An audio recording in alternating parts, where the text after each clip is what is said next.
अस्सलाम वालेकुम everyone, this is your host doctor Ramsha Munawwar. और आज मैं आपसे जिस टॉपिक पे बात करूँगी वो आई थिंक आधी से ज़्यादा पाकिस्तान अवाम उस चीज़ का शिकार है। And yes, you have guessed it right, ये है डायबिटीज़, यानी शुगर का इम्बैलेंस होना, शुगर का आपके जिस्म में ज़्यादा होना, आपके खून में ज़्यादा होना, और उससे मुतासर आपके ब्रेन, आपके लंग्स, आपके जिस्म के सारे औज़ा, उनके बारे में थोड़ी सी मैं डिस्क्रिप्शन करूँगी।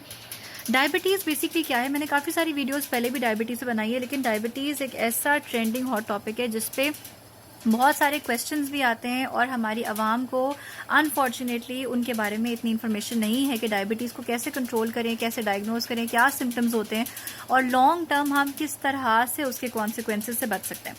डायबिटीज़ का मतलब होता है शुगर, जो कि दो टाइप की होती है। एक टाइप 1 डायबिटीज़ होती है जो कि अर्ली बच्चों में होती है, जिसमें इंसुलिन लगाने की ज़रूरत पड़ती है, और एक टाइप 2 डायबिटीज़ होती है जो कि 40+ मेजॉरिटी पेशेंट्स में होती है, जो ओबीस होते हैं यानी बहुत मोटे होते हैं, जिनकी फैमिली हिस्ट्री होती है, यानी ख़ानदान में उनको शुगर होने के चांसेस ज़्यादा होते हैं। ऐसे पेशेंट्स को हम टाइप 2 डायबिटीज़ में क्लासीफाई करते हैं। सिम्टम्स क्या होते हैं? जो यंग बच्चे होते हैं वो तो ऑब्वियसली क्रेव करते हैं कि उनमें शुगर की क्रेविंग बहुत ज़्यादा होती है। इसके साथ कीटो एसिडोसिस में, जो कि बेसिकली मेडिकल टर्म है, जिसमें आपका शुगर बहुत ज़्यादा तेज़ हो जाता है, बच्चे इमरजेंसी में आ सकते हैं, ग्रोथ कम हो सकती है, लाइफ लॉन्ग उनके दिल, गुर्दे, जिगर की बीमारियां हो सकती हैं उनको। ओल्ड एज पेशेंट में क्या होता है, हार्ट अटैक हो सकता है, फालिज के मर्ज हो सकते हैं, साथ में आपके जो है वो जिगर के अंदर फैटी लिवर, जिसको हम कहते हैं, जिगर की चर्बियाँ हो जाना या जिगर में चर्बी हो जाना, ये एक कॉन्सिक्वेंस होता है। आँखों में आपको ग्लोकोमा हो सकती है, जिसको हम काला मोतिया कहते हैं।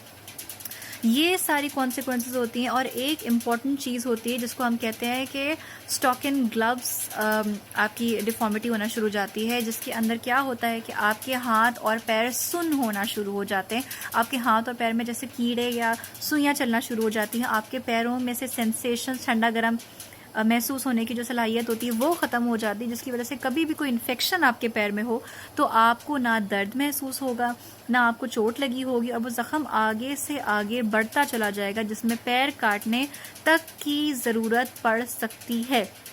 तो शुगर एक ऐसी जानलेवा बीमारी है जिसको हमने बहुत ज़्यादा ग्लैमराइज और नॉर्मलाइज किया हुआ है, और हम कहते हैं कि अच्छा हाँ हमें शुगर है, और हम बहुत फ़ख्र से इस चीज़ को, मैंने देखा है पाकिस्तानी अवाम मोस्टली ऐसी है जो इस चीज़ को बताते हैं, बिकॉज वो समझते हैं कि ये बीमारी ही नहीं है।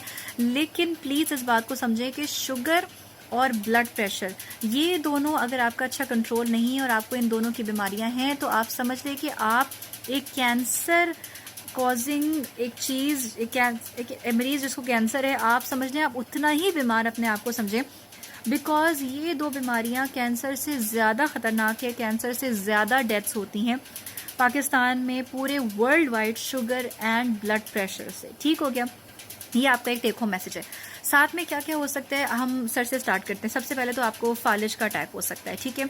दूसरा, आंखों में आपको मैंने जिस तरह बताया काला मोतिया हो सकता है, आपकी नज़र जा सकती है सारी ज़िंदगी के लिए, आपके दांत खराब हो सकते हैं, आपकी स्किन खराब हो सकती है, स्किन पे एजिंग हो सकती है, स्किन पे रिंकल्स हो सकते हैं, ठीक है, स्किन पे छाइयाँ आ सकती हैं।